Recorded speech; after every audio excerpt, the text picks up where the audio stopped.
నమస్తే, welcome to our voice. నేను journalist నవత. Delhi CM Arvind Kejriwal liquor స్కామ్కి సంబంధించి ఢిల్లీ సీఎం అరవింద్ కేజ్రీవాల్పై ఇప్పటికే చాలా విషయాలు వెలుగులోకి వస్తున్నాయి. ఈ లిక్కర్ స్కామ్కి సంబంధించి ప్రధాన సూత్రధారిగా అరవింద్ కేజ్రీవాలే వ్యవహరించినట్టు ఇప్పటికే కవిత చాలా విషయాలు చెప్పినట్టుగా కూడా ఈడీ చెప్తోంది. మొత్తం 48 పేజీలతో అరవింద్ కేజ్రీవాల్ చేసిన వాటికి సంబంధించి 48 పేజీల రిపోర్ట్ని కూడా ఈడీ తయారు చేసింది. అయితే ఢిల్లీ ముఖ్యమంత్రి పదవికి అరవింద్ కేజ్రీవాల్ రాజీనామా చేస్తాడా అంటే ఎట్టి పరిస్థితుల్లో కూడా రాజీనామా చేయను, నేను దేశ ప్రజాస్వామ్యాన్ని కాపాడాలి, దేశాన్ని కాపాడాలి, నేను పుట్టిందే అందుకని చాలా కాకమ్మ కబుర్లు చెప్తాడు. ఈయన ఇంతకు మించిన ఘోరాన్ని ఇంకొకటి చేసిండట. ఇదే గనక రుజువైతే 3 సంవత్సరాల జైలు శిక్ష అనుభవించక తప్పదట. అంతకంటే ఎక్కువ పడినా కూడా ఆశ్చర్యపోనవసరం లేదట.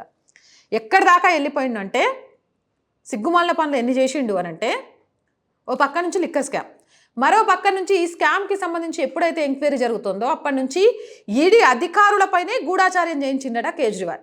దానికి సంబంధించి ఆర్టికల్ నేను చదువుతా చూడండి.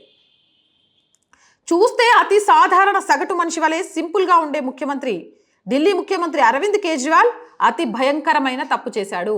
అందుకే పై మెరుగులను చూసి మోసపోవద్దు, కాస్త తెలివి వాడాలి. ఇది ఒక యాడ్కి సంబంధించింది. బట్ ఇలాంటి రాజకీయ నాయకుడి విషయంలో ఇలాంటిది గుర్తొస్తుంది. చాలా సింపుల్గా అవినీతి నిర్మూలిస్తాం, షీపిరి కట్టతో దులుపుతాం, బూజు తీస్తామంటే అబ్బబ్బబ్బబ్బా పదవులకు రాజీనామా చేసి వచ్చిండ్రు, వీళ్ళకి ఎంత దేశభక్తి అనుకుంటే వీళ్ళు పదవులకు రాజీనామా చేసింది దేశభక్తి కోసం కాదు. పదవి కంటే రాజకీయ నాయకుడు అయితే మస్తు సంపాదించుకోవచ్చు అన్న కుయుక్తి, అది మనం గ్రహించాలి. పాపం పైకి ఇలా మాట్లాడేసరికి అబ్బా వీళ్ళు చాలా సింపుల్ మనుషులు, చాలా గొప్ప మనుషులు అనుకుంటే వెనక ఎంత గోతులు దవ్వుతున్నారు అనేది చాలా క్లియర్గా అర్థమవుతుంది. ఈడీ అధికారులపై గూఢాచార్యం చేయించడం. గూఢాచార్యం అంటే ఈడీ అధికారులపైనే నిఘా పెట్టడం. వాళ్ళు ఏం చేస్తారు, ఎటు పోతారు, ఎవరిని కలుస్తారు, ఎవరితో మాట్లాడుతున్నారు అని. ఒక ప్రైవేటు సంస్థ ద్వారా 2 ఈడీ ఉన్నతాధికారులపై అరవింద్ కేజ్రీవాల్ గూఢాచార్యం చేయించిన విషయం ఇప్పుడు వెలుగులోకి వచ్చింది. 2 ఈడీకి సంబంధించిన ఉన్నతాధికారులు అంటే పై ఆఫీసర్స్ మీద వాళ్ళు ఏం చేస్తారు ఏంటి అనేది కనుక్కోవడానికి ఒక ప్రైవేట్ సంస్థతోటి నిఘా పెట్టించాడట. లిక్కర్ స్కామ్ కేసులో విచారణ జరుపుతున్న ఎన్ఫోర్స్మెంట్ డైరెక్టరేట్కు చెందిన 2 అధికారుల పుట్టుపూర్వత్రాల గురించి ఆరా తీయడమే కాకుండా వారు ఎక్కడ ఎప్పుడు ఏం చేస్తున్నారో అని గూఢాచార్యం చేసిన సంగతి ఇప్పుడు హాట్ టాపిక్గా మారింది. చూసిండ్రా, ఈడీ ఆఫీసర్లకు సంబంధించి ఎవరైతే ఈ లిక్కర్ స్కామ్కి సంబంధించి విచారణ చేపడుతున్నారో దానికి సంబంధించి ఎన్ఫోర్స్మెంట్ డైరెక్టర్స్లో కొంచెం ఉన్నతాధికారులు 2 మీద నిఘా పెట్టిందట.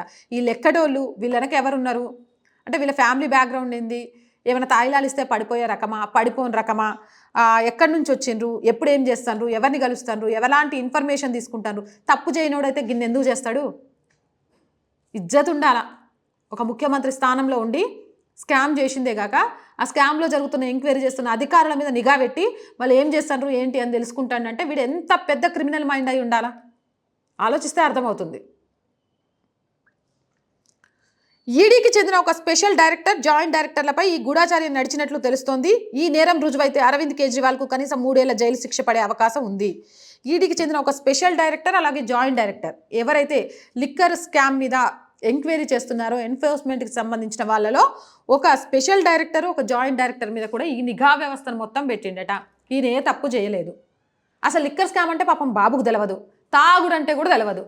అన్నా హజారే చెప్పింది కూడా అబద్ధమే అనుకుందాం. ఒకప్పుడు లిక్కర్ స్కామ్కి సంబంధించి అన్నా హజారే చెప్పిండు ఇందులో తలదూర్చొద్దని, అయినా కూడా ఈయన తలదూర్చిండు. చేసిన కర్మ అనుభవిస్తాడని అన్నా హజారే చాలా క్లియర్గా చెప్పిండు. సరే, చేసిన కర్మ అనుభవించడానికి పాపం ఈయన కర్మే చేయలేదనుకుందాం, శుద్ధ పూస అనుకుందాం. మరి ఎందుకు ఈడీ అధికారుల మీద నిఘా పెట్టడం?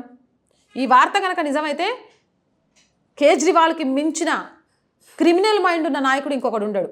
తప్పు చేసి ఆ తప్పును ఎవరైతే ఎంక్వైరీ చేస్తున్నారో వాళ్ళ మీదే నిఘా పెట్టించి వాళ్ళ పుట్టుపూర్వత్రాలతో సహా వాళ్ళు ఎప్పుడు ఎవరిని ఎక్కడ ఎందుకు ఎలా కలుస్తున్నారో తెలుసుకుంటాడు అంటే ఎంత క్రిమినల్ మైండ్ అయి ఉండాలి. ఇలాంటి వాళ్ళను జైల్లో పెట్టుడు తప్ప, ఇలాంటి వాళ్ళను కస్టడీకి తీసుకోవడం తప్ప, ఇలాంటి వాళ్ళను ఎంక్వైరీ చేయడం తప్ప. మహిళా మనులంతా ఈయన కోసం రోడ్డు ఎక్కి కొట్లాడు చేస్తారా? మోదీ ఇంటిని ముట్టడిస్తారా? అప్రజాస్వామికమా? చీకటి రోజా? కేసీఆర్తో సహా చెప్పాలా? అంతేలే, ఫోన్ ట్యాపింగ్ వ్యవహారంలో బీఆర్ఎస్ నాయకులు ఉన్నప్పుడు ఈడీ మీద నిఘా పెట్టడంలో కేజ్రీవాల్ ఉండడంలో తప్పే ఉంది. అన్నదమ్ములే కదా ఇద్దరు. రాజకీయ నాయకులు ఎంతకు దిగజారిపోతున్నారో చూడండి. తప్పు చేయడం, ఆ తప్పు నుంచి తప్పించుకోవడానికి ఎంక్వైరీ చేస్తున్న అధికారుల మీద నిఘా పెట్టడం. పైసుంటే ఏమైనా చేయొచ్చు అనుకుంటున్నారు. కానీ అది సాధ్యం కాదు. ఏదో ఒక రోజు అవినీతిగా నువ్వు సంపాదించిన సొమ్ము నిన్నే ముంచేస్తుంది. అది వాస్తవం, తెలుసుకోవాలి. ఇది కనుక నిజమైతే అరవింద్ కేజ్రీవాల్కి 3 సంవత్సరాల కంటే ఎక్కువ జైలు శిక్ష పడే అవకాశం ఉంటుందట. ఇక కూర్చొని ఆయన చరిత్ర ఆయన జైల్లో రాయాలి. మరి అరవింద్ కేజ్రీవాల్ నిర్వాకంపై మీ అభిప్రాయం ఏంటి? కామెంట్ సెక్షన్లో తెలియజేయండి. ఇలాంటి మోర్ వీడియోస్ కోసం మన ఛానల్ వెంటనే సబ్స్క్రైబ్ చేయండి. వీడియో నచ్చిందా? లైక్ చేయండి, షేర్ చేయండి.